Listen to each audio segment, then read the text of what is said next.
think it's on. Tidak heran. Okay, thank you. Saya orang kuno, nggak tahu teknologi yang pertama kali saya melayani di New Tribe Bali.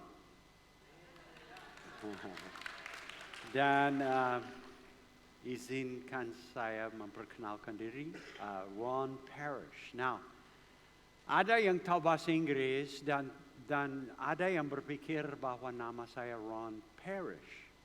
Dan itu salah. Sebenarnya ada A, Parish. Kenapa? Parish berarti binasa. Dan itu bukan nama saya. Parish, tahu artinya? Parish adalah jemaat. Dan nama pertama Ronald berarti pemimpin. Jadi mau tidak mau saya harus menjadi pendeta. Itu nasibnya. Hari ini saya ingin berbicara tentang sesuatu yang sangat penting bagi orang-orang percaya. Yaitu pengalaman atau bisa dikatakan encounter dengan kasih Allah. Bukan saja secara logika, bukan saja apa yang kita baca di dalam Alkitab atau buku-buku rohani mengenai Allah mengasihi kita. Tetapi Allah menghendaki kita tahu di dalam hati sedalam-dalamnya, batin, mata hati, bahwa Dia sangat mengasihi kita. Nah, ini sangat mendasar dan bagaimana untuk saudara-saudara yang sudah lama di gereja bilang, we know that, kami sudah tahu itu. Tapi saya mau bertanya jujur. Apa mental image mental, gambaran mental bagi saudara mengenai Allah? Dan ini salah satu tes, ya. Bayangkanlah bahwa saudara berada di rumah santai-santai, kemudian ada ketokan di pintu, dan saudara tidak tahu tamu siapa ini. Jadi saudara ke pintu depan dan membuka pintu. Dan yang berdiri di situ, di hadapan saudara, yang di ambang pintu saudara adalah Tuhan sendiri. Now, saya mau bertanya, di dalam bayanganmu, apa kira-kira sikapnya? Apa kira-kira wajahnya bagi saudara? Saya kenal banyak orang Kristen yang menganggap kalau jujur, bahwa Allah kalau hadir, pasti kecewa. Pasti melihat kepada saudara dan merasa, kamu tidak cukup. Tidak cukup berdoa, tidak cukup taat, tidak cukup banyak bilang no kepada godaan, kamu gagal. Ada orang Kristen lain yang mungkin merasa Tuhan bukan saja kecewa tetapi marah, mau pukul. Mau pukul karena kita layak dihukum oleh Dia sebenarnya. Tapi itu persepsi Allah banyak orang Kristen. Ada yang lain yang kalau membuka pintu dan melihat wajahnya, pasti dia acuh tak acuh. Cuek terhadap saudara. Seperti tidak peduli. Atau mungkin bilang, ini salah alamat. Sebenarnya saya mencari orang lain. Ya. Dan membuat saudara merasa enggak penting. Diremehkan oleh Dia. Tetapi ada orang Kristen seperti saya yang kalau membuka pintu, bayangan saya ialah dia sedang senyum besar. Dia seperti, I am so happy to see you. Dan seperti masuk dan langsung merangkul dan mencium saya dan bilang, wow, it's so good to see you. Itulah sebenarnya Allah yang kita kenal melalui Yesus. Dia adalah Allah yang mengambil inisiatif di dalam hubungan kita. Dia punya rasa kasih sayang besar bagi kita masing-masing. Walaupun kita tidak layak. walaupun kita tidak cukup, walaupun kita pasti membuat dia kecewa, at times, ada kalanya. Dan hari ini saudara-saudara, saya mau mengingatkan kembali sikap sebenarnya Allah terhadap kita. Salah satu pasal di dalam Alkitab yang kesukaan saya ialah Lukas 15. Lukas 15 mengandung 3 perumpamaan yang sebenarnya mengenai bukan domba yang hilang, uang yang hilang, dan anak yang hilang, tetapi sebenarnya temanya ialah yang kehilangan. Mengenai respons gembala, mengenai respons ibu dengan uang yang hilang, mengenai bapa yang anaknya nakal dan bisa dikatakan sangat kurang ajar. Waktu dia minta warisan sambil bapaknya masih hidup, dia mengambil warisannya yang lumayan banyak, pergi ke negeri yang jauh. Kalian tahu cerita ini. Terus memboroskan uang itu dengan kehidupan yang berfoya-foya. Kemudian akhirnya harus mencari nafkah, harus memberi makanan kepada babi. Nah, bayangkanlah orang Yahudi yang diberikan job memelihara babi, ya. Kemudian dia sadar akan situasinya dan mengambil keputusan mau pulang dan mau minta maaf kepada bapaknya dan minta kalau dia dapat bekerja sebagai hamba bagi bapaknya. Kemudian kata firman Tuhan di dalam ayat 20 yang sebenarnya adalah puncak cerita ini. Ketika ia, yaitu anak yang nakal itu, masih jauh, bilang jauh. Masih jauh, maksudnya dalam perjalanan pulang, masih jauh dari rumah, apa yang terjadi? Ayahnya telah melihat dia. Ayahnya telah melihatnya. Mengapa? Karena ayah itu sedang mencari. Mungkin berulang kali tiap hari dia keluar dari pintu depan dan mau melihat di dalam di jalannya yang jauh. Karena rupanya tanahnya yang luas dan apa itu anak saya? Apa itu? Oh, belum. Kenapa? Karena dia berantisipasi dengan semangat pulangnya anak yang nakal itu. Dan tahu-tahu benar, inilah anak saya. Dan apa yang dia lakukan? Dia tergerak oleh belas kasihan. Kita kembali ke kata itu. Satu kata dalam bahasa Indonesia, bahasa Yunani.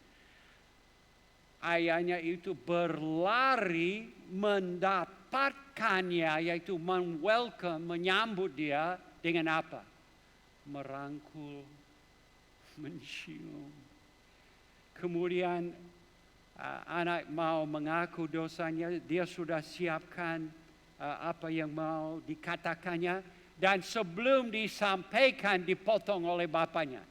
Udah, kapan dia lari dan merangkul dan mencium? Sebelum dia bertobat. Itulah hati sang bapa. Ketiga perumpamaan ini, khususnya yang ketiga, bukan mengenai anak yang hilang. Mengenai yang kehilangan. Mengenai hati Allah.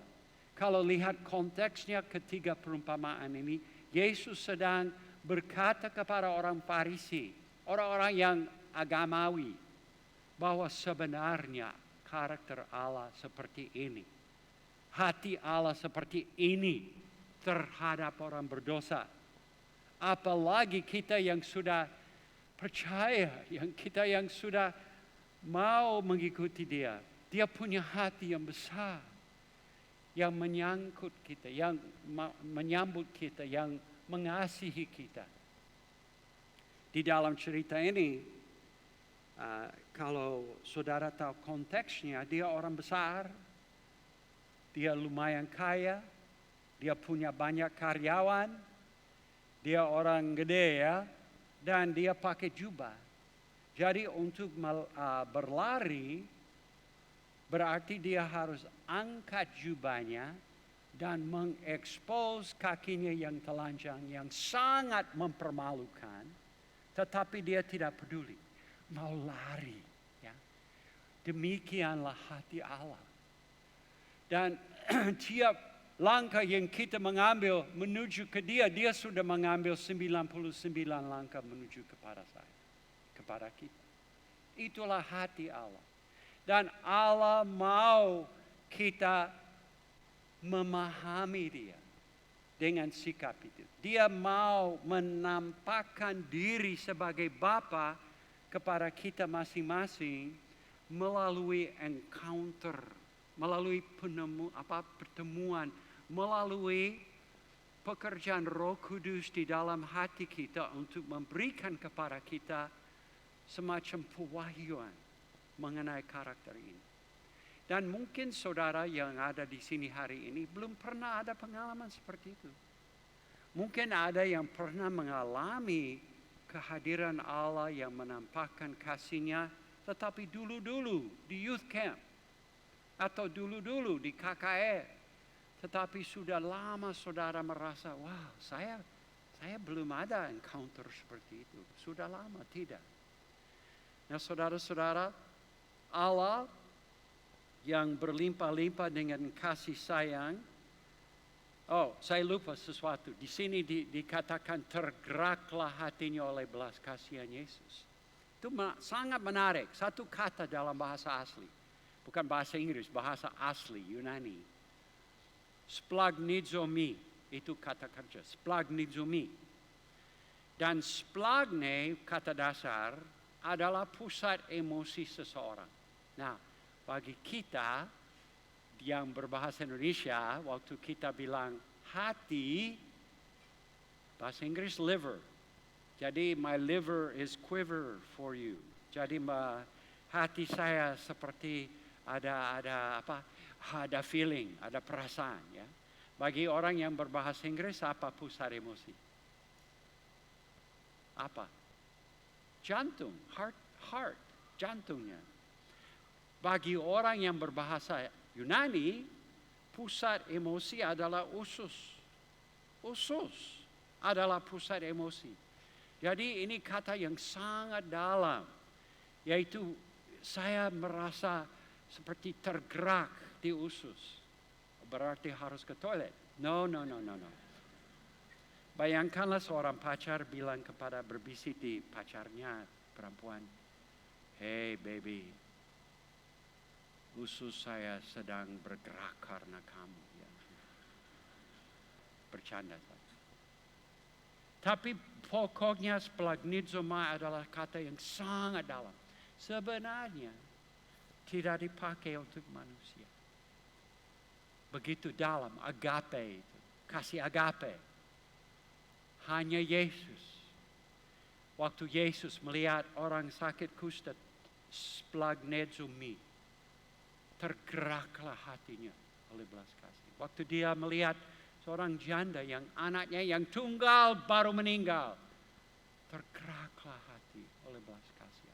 Dan siapa yang mencerminkan karakter Allah dengan sempurna? Yesus.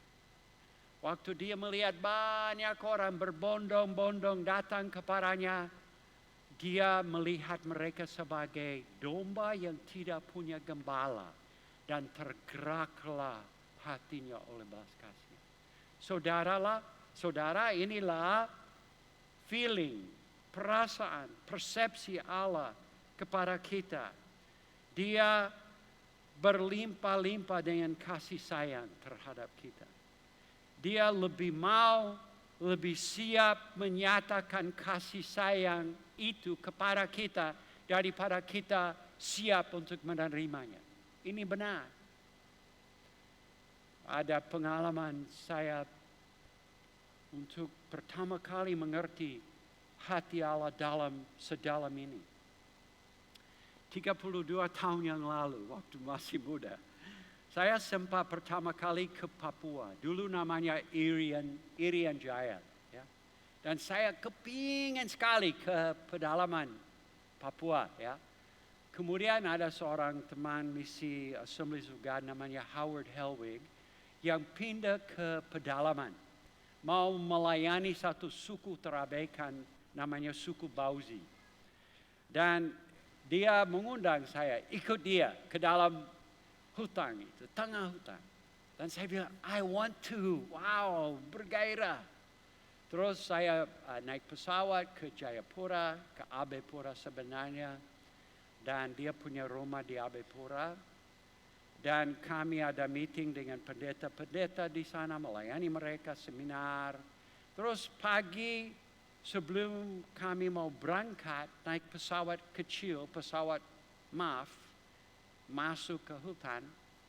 Sebagaimana biasa saya sedang berdoa dan membaca firman Tuhan, sedang bersyukur, sedang menyembah Dia, dan tiba-tiba ada visi. Tiba-tiba ada seperti lain daripada biasa bagi saya. Ada visi, dan di dalam visi ini saya sedang dirangkul oleh orang yang besar sekali badannya, tetapi tidak gemuk, tapi besar. Dan dia sedang merangkul saya sehingga kepala saya hanya di sini, tapi dia seperti merangkul dan rasanya tidak sakit, tetapi sebaliknya wow, enak. Wow, luar biasa, ini apa ini? Dan saya sadar inilah Tuhan. Tuhan sedang merangkul Ron Parrish. Kemudian saya mulai menangis dan saya jarang menangis ya. Saya dibesarkan tanpa ibu dan tidak punya compassion banyak. Tapi mulai merasa wow, seperti ombak kasihnya. Dan respon saya pertama ialah mau menjauhkan diri dan bilang, Tuhan, ini Ron Parrish. Tuhan tahu dosa saya. Engkau tahu kelemahan saya. Engkau tahu bahwa sering saya tidak setia kepada Engkau. Dan mau sujud. Dan dia tidak mengizinkan. Dia bilang, tunggu dulu, nanti dulu. Terimalah kasihku. Terimalah apa yang saya rasakan untuk Ron. Dan saudara-saudara,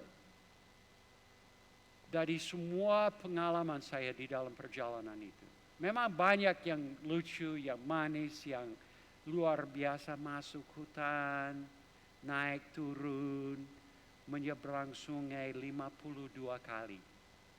Dalam perjalanan ke kampung mereka, orang Bauzi. Luar biasa pengalaman itu. Luar biasa. Dan yang lucu, saya jatuh mungkin 3 atau 4 kali. Dan saya lumayan fit dan lumayan muda pada waktu itu. Tapi jatuh dan selalu dipegang oleh orang di belakang saya, orang Bauzi. Tahu-tahu perempuan, ibu-ibu yang lebih kuat badannya dari saya. Bikin saya malu. Bahkan mereka membawa backpack saya karena kuat badannya. But waktu di desa itu, wow, luar biasa pengalaman.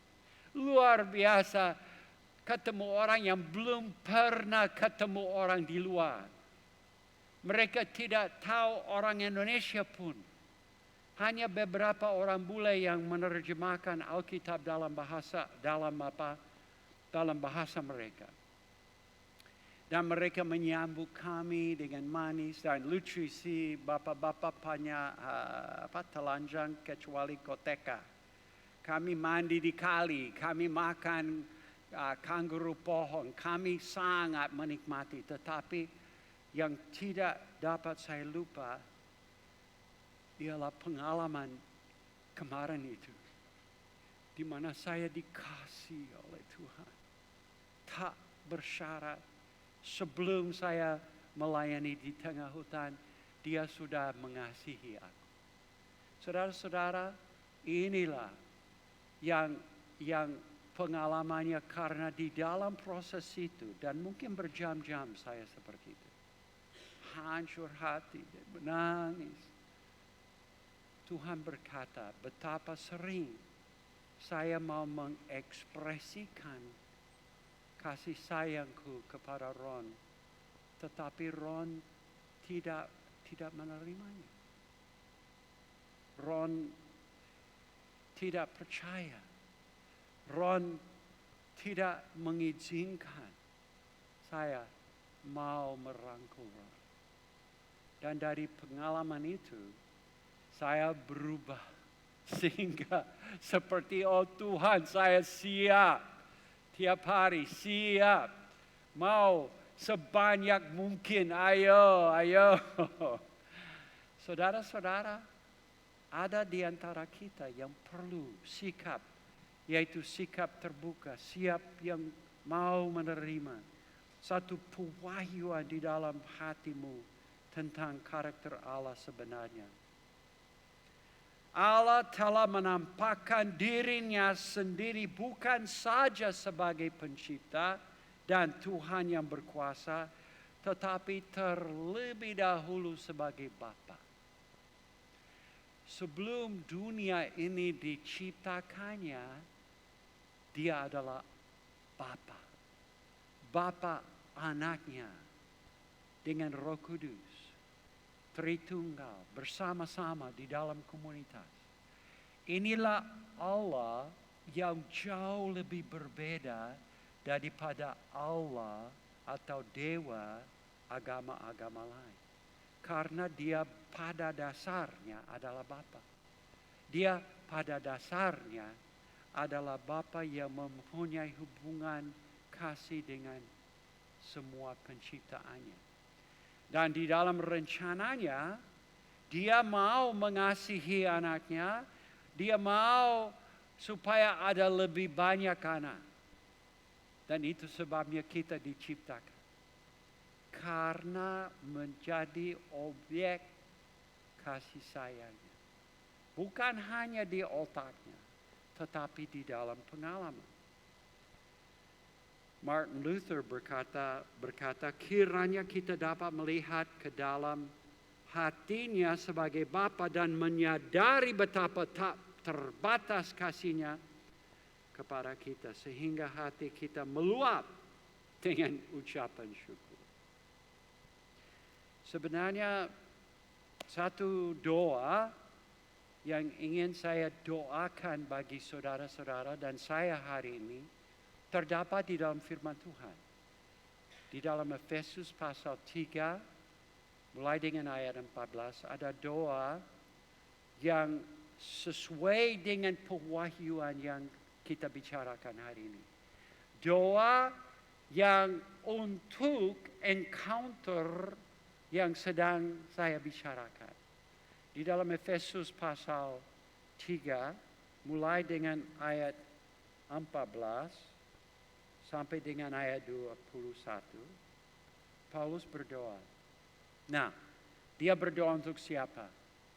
Dia berdoa untuk siapa?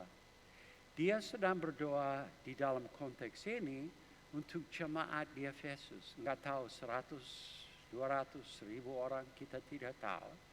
Tetapi pokoknya dia berdoa bukan untuk orang berdosa di sini. Maksudnya orang yang belum tahu kasih Yesus.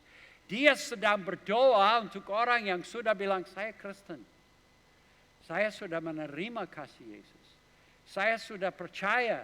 Pasti mereka semua pernah mengalami, mencicipi kasih Allah. Tetapi dia sedang berdoa untuk pengalaman encounter selanjutnya. Dan bisa sebagai lifestyle kita mengalami itu. Jadi coba perhatikan doanya. Itulah sebabnya aku sujud kepada Bapa. Dia sedang berdoa. Yang daripadanya semua turunan yang di dalam surga dan di atas bumi menerima namanya. Now, dalam bahasa asli bunyinya seperti ini. Supaya kita menyadari bahwa Dia Bapa semua yang baik di surga maupun di bumi. Jadi pewahyuan mengenai kebapaisme, status sebagai bapaknya. Aku berdoa apa? Supaya Ia menurut kekayaan dan kemuliaannya. Berapa orang tahu di sini bahwa Dia kaya dan mulia? Dia kaya dan mulia Jadi sesuai dengan kekayaannya dan sesuai dengan kemuliaannya, kiranya kita menerima ini. Dia menguatkan dan meneguhkan kamu oleh rohnya di dalam batinmu, di dalam manusia dalam. Sehingga kalian dapat menyembuhkan orang sakit dan membangkitkan orang dari antara mati dan dapat mengusir roh-roh setan. Apa itu yang ayat ini berbunyi di sini? Nah, memang itu kehendaknya, tetapi di dalam doa ini bukan maksudnya. Apa hasilnya? Kita menerima kuasa yang luar biasa ini. Sehingga oleh iman, Kristus diam di dalam hatimu dan kamu berakar, bilang berakar. Bilang berakar. Jadi lambang ilustrasi pohon. Dan akarnya ialah kasih. Berakar. Dan yang kedua, berdasar di dalam kasih. Jadi agape menjadi akar dan ilustrasi lain dasar. Dan kata yang dipakai di sini ialah pondasi satu bangunan. Dasar dan akar di dalam kehidupan saudara dan saya seharusnya kasih dia. Kasih agape. Itulah caranya kita bertumbuh. Itulah caranya kita kuat. Itu caranya kita berbuah. Yaitu melalui kasih agape itu. Kemudian, bagi dialah.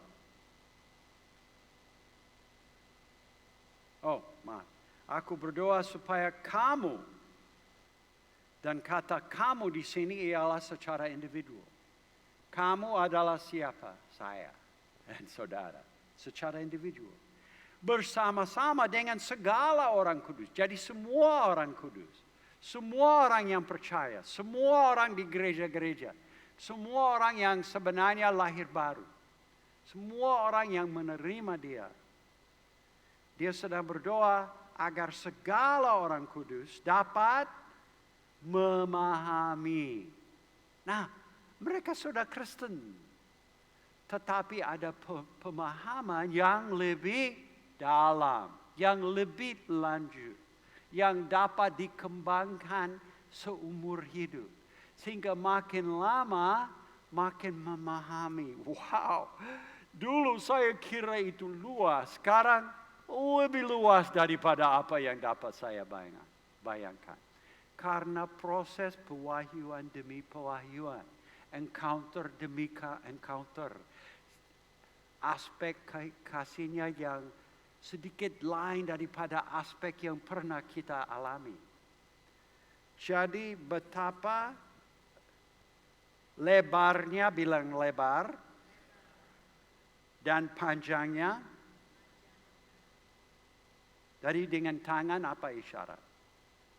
Lebarnya, panjangnya, apalagi? Tinggi, bilang tinggi. Dan apa yang terakhir? Dalamnya. Apa? Agape, Kristus. Kasih yang sempurna, kasih yang tak bersyarat, kasih yang sabar, kasih yang tidak dapat dialami oleh manusia sendiri tanpa kasih agape dari Allah. Kasih istimewa. Dialah menghendaki kita semua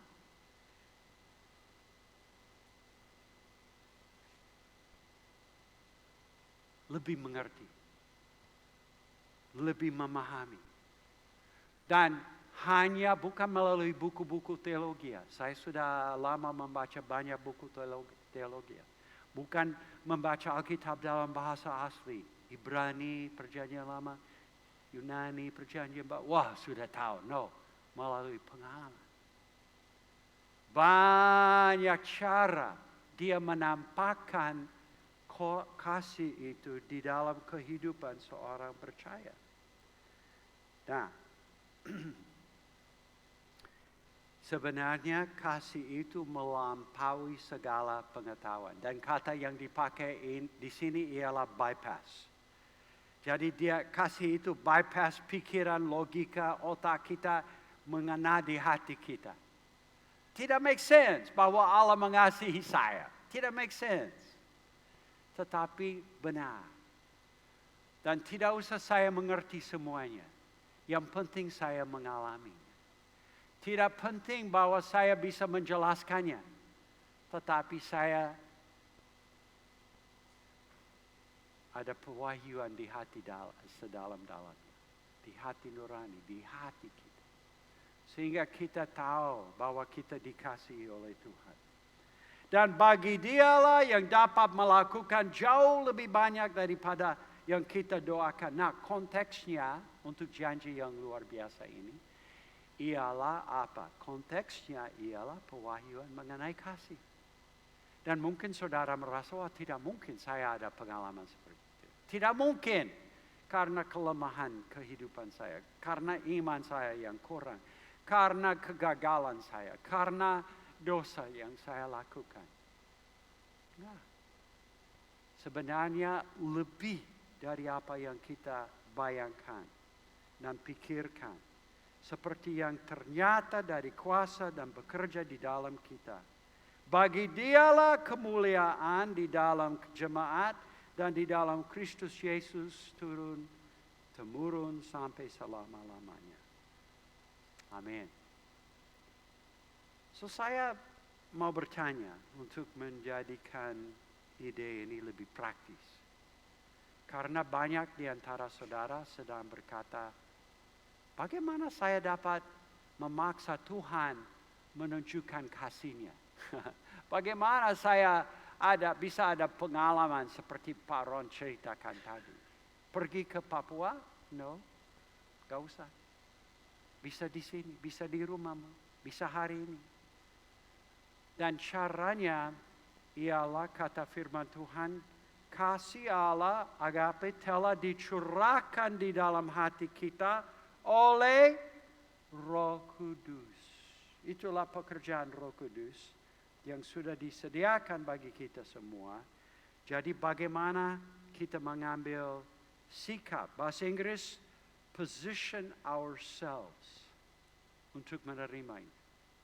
Bagaimana apa dari pihak kita yang dapat kita lakukan secara praktis untuk mengalami lebih sering pewahyuan itu dan mengalami encounter yang menolong kita memahami secara spiritual kasih itu.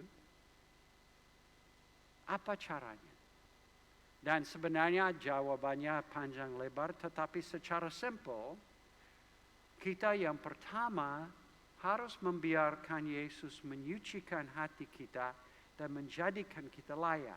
Maksudnya begini, banyak orang Kristen enggak mungkin atau susah sangat dihalangi dalam encounter karena overwhelming kewalahan kesadaran bahwa kita malu karena kita tidak layak. Seperti saya bilang, oh Tuhan, ini Ron Parrish. Oh Tuhan, biarlah saya sujud dan menyembah. Dia bilang, you're holy. Saya bisa menerima Ron karena apa yang dilakukan oleh Yesus bagi Ron. Dan Ron sudah menerima kuasa Yesus untuk menyucikan hati. Jadi semua rasa malu, semua rasa gagal, semua rasa pikiran lampau mengenai dosa-dosa yang lampau. Sudah, nggak usah.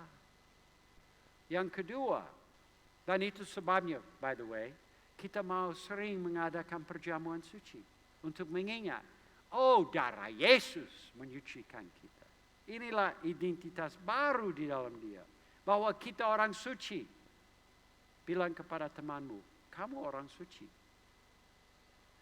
Disucikan oleh Yesus. Yang kedua, kita harus mengampuni orang yang bersalah kepada kita. Semua kita pernah mengalami hal-hal yang tidak baik dari orang lain.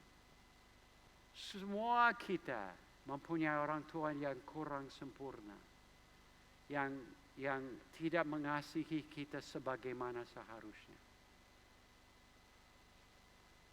Waktu saya kehilangan bapak saya berumur 17 tahun. Ibu saya meninggal waktu saya masih muda, 3 tahun. Bapak saya menikah lagi, terus bercerai. Menikah kali yang kedua atau yang ketiga dengan ibu tiri, yang sebenarnya membawa saya ke gereja Assemblies of God di kota kecil. Dan walaupun respon saya pertama ialah mau lari. Aneh itu, orang berdoa dengan suara yang keras, berteriak-teriak, bergerak badannya, dan saya merasa, wah ini aneh. Lebih baik saya pulang di rumah dengan bapak yang tidak ke gereja. Tapi beberapa tahun kemudian, saya bertobat karena ibu dari ibu tiri yang berdoa untuk saya, dan saya menerima Yesus dari pengaruh dia. Tapi ibu tiri saya, pas sebelum saya mau tamat SMA, diceraikan oleh bapak saya. Dan dia selingkuh. Dan bapak saya dengan air mata bilang, Ron, kami akan bercerai. Minta maaf. Dan hancur hati, sedemikian rupa, stresnya begitu besar. Hari setelah penceraian secara sah, secara pemerintah, bapak saya meninggal serangan jantung. Dan umurnya 38 tahun. Masih muda. Dan apa yang terjadi? Saya mengalami Tuhan di dalam kehilangan besar itu. Di dalam rasa duka cita, Tuhan ketemu saya. Tuhan memberi banyak janji. Tuhan berkata, Ron, aku akan seperti bapakmu, akan menyediakan keperluanmu. Aku akan membimbing, menasihati Ron. Aku akan melindungi Ron. Aku akan memberkati Ron. Dan janji itu ditepati. Sudah jadi. Maksudnya setelah 50 tahun, janjinya dipenuhi dengan banyak berkat. Tapi pada tahun pertama, tiap kali saya berdoa, saya mulai muncul di hati saya rasa benci terhadap ibu tiri. Karena dia, bapak saya meninggal. Karena dia yang hidupnya tidak setia, tidak benar. Karena dosa dia, bapak saya, ada penyakit itu atau kematiannya. Jadi saya mulai membencinya. Kemudian Tuhan berbicara kepada saya, Ron, inilah halangan Ron untuk mengalami kasih aku. Wow. Kemudian saya bertobat dan yang saya lakukan mengampuni. Kata bahasa Yunani mengampuni, afimi. Bilang afimi. Afimi. Kata afimi dipakai waktu murid-murid pertama dipanggil mengikuti Yesus. Mereka mengafimi jala mereka. Kata sama. Apa mengafimi? Melepaskan. Biar jatuh. Biar Tuhan mengurusnya. Biar Tuhan memaafkannya atau menghakiminya. Jadi waktu saya melakukan itu mulai merasakan lagi kasih. Kemudian yang ketiga, kita mau mengambil sikap antisipasi kehadiran Tuhan yang adalah kuncinya kita dapat pewahyuan mengenai kasih-Nya dengan 3 macam doa yang saya doakan tiap hari, yang didoakan tadi pagi waktu bangun. Well, pertama saya harus ada kopi supaya Tuhan ada, tetapi saya tidak sadar Tuhan ada tanpa kopi. Jadi sambil minum kopi, saya berdoa 3 macam doa.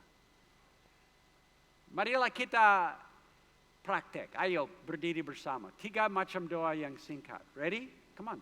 Ayo berdiri. Karena mengingat waktunya, sebentar lagi harus selesai. Kita akan berdoa 3 macam doa yang memposisikan diri, yang menyiapkan hati kita untuk encounter. Yang pertama, ucapan syukur. Ucapan syukur. Jadi untuk 1 menit, marilah kita memfokuskan hati kepada Tuhan yang ada dan bilang, Tuhan kami bersyukur. Kami bersyukur. Jadi 1 menit kita akan secara singkat just say with your own words dengan katamu sendiri, Tuhan kami bersyukur. Dan apa saja yang muncul di pikiran, ekspresikan itu. Oke, doa ucapan syukur. Tuhan, thank you so much Lord for my awesome life. Thank you. Ayo kita berdoa ucapan syukur dengan suara. Dengan suara. Thank you Lord for your presence. Thank you for your goodness and mercy in my life. Thank you for so many experiences where I've experienced your love. Thank you, Lord. Thank you. Hallelujah. Hallelujah. Hallelujah. Terima kasih atas kesehatan. Terima kasih atas teman-teman. Terima kasih atas 3 anak saya dan 4 cucu saya. Terima kasih Tuhan. Terima kasih Bapak. Yang kedua, marilah kita berdoa doa penyerahan. Doa di mana kita berkata, kehidupan kami adalah milik-Mu. Tubuh kami adalah milik-Mu. Engkau adalah bos. Engkau adalah yang bertakhta. Engkau adalah yang memerintah di dalam kehidupan kami. Kami mau kehilangan nyawanya kepada Engkau. Kami mau transfer segala milik kami ke rekening-Mu Tuhan hari ini. Inilah kehidupan kami. Karunia roh kami, talenta kami, uang yang sebenarnya di rekening kami bukan uang kami. Engkau punya. Haleluya. Dengan kata-katamu sendiri, doa penyerahan. Dan sekarang yang terakhir, doa penyembahan. Mengingat siapa Dia. Yesus mengajar kita berdoa, Bapa kami di dalam surga. Maksudnya apa? Mengaku siapa Dia. Engkau adalah Raja. Engkau adalah yang sangat sabar dengan kami. Engkaulah yang mengasihi kami. Engkau yang mengampuni kami. Engkau adalah tabib agung kami. Engkau adalah yang Tuhan yang layak, dahsyat, setia. Engkau adalah yang benar. Engkau adalah yang hidup. Haleluya. Jadi kita seperti dengan doa seperti ini, kita seperti bersikap, mengambil sikap di mana kita lebih peka terhadap kehadirannya. Lebih peka untuk menerima kasih-Nya, mengalami kasih. Tanggal 6 bulan Februari kemarin, mahasiswa di Asbury, Kentucky, Asbury College, berkumpul untuk kebaktian rutin, kebaktian chapel. Dan ada pembicara, guest pembicara, orang Yahudi yang percaya kepada Sang Mesias, dan dia bercerita ini secara singkat khotbahnya. Kalian yang mengasihi Tuhan, yang mau mengubah dunia, yang mau melayani dunia yang hancur, orang yang sesat, orang yang sakit, orang yang terbelenggu oleh kuasa kegelapan, hanya dapat melayani apa yang mereka perlukan melalui kasih agape. Tetapi jikalau saudara belum pernah mengalami kasih agape, tidak mungkin impartasikan apa yang belum saudara punya. Itulah firman-Nya, singkat. Dan kalau saudara mau di-equip menghasilkan dampak, itulah harus melalui kasihku yang mengalir melalui kehidupanmu. Dan saya mau mengatakan, menegaskan hal yang sama kepada saudara-saudara. Tanpa kita encounter kasih Tuhan secara terus menerus, hanya dengan itu kita berlimpah-limpah dengan kasih untuk dunia ini. Jadi marilah kita minta, marilah kita menyiapkan diri, marilah kita mengizinkan Dia mencurahkan kasih itu dengan cara baru. Apa yang terjadi di Asbury ialah beberapa orang tampil ke depan, mulai berdoa, terus bubar kebaktian tetapi mereka tetap berdoa. Kemudian ada SMS, WhatsApp kepada teman-teman yang mau berkumpul lagi. Dan mulai satu suasana ibadah dengan pencurahan Roh Kudus yang masih jalan. Yang sudah ratusan ribu orang sudah datang. Ratusan ribu mahasiswa di kampus-kampus lain di seluruh dunia sedang berpartisipasi di dalam pencurahan ini karena sangat simpel. Tuhan mengasihi kita. Dan kalau kita dipenuhi dengan kasih itu, kita dapat dirubah dan dapat menjamah, dapat dipakai untuk melayani orang lain. Suasana ibadah yang dari respons, encounter demi encounter, bisa dikatakan doa Rasul Paulus Efesus 3 sedang dijawab, dikabulkan di dalam banyak orang. Dan pada saat mengakhiri kebaktian ini, hamba-Mu sedang berdoa, Tuhan, biarlah anak-anak-Mu yang haus bertemu Engkau, yang adalah Bapa mereka yang penuh belas kasihan, yang sedang mengangkat jubahnya, yang sedang lari kepada mereka, yang sedang merangkul dan mencium mereka dan mau berpesta besar karena kasih-Mu kepada kami, kasih yang tak bersyarat, kasih yang berlimpah-limpah, kasih yang tidak pernah gagal, yang tidak pernah putus, yang lebih dari apa yang kami bayangkan.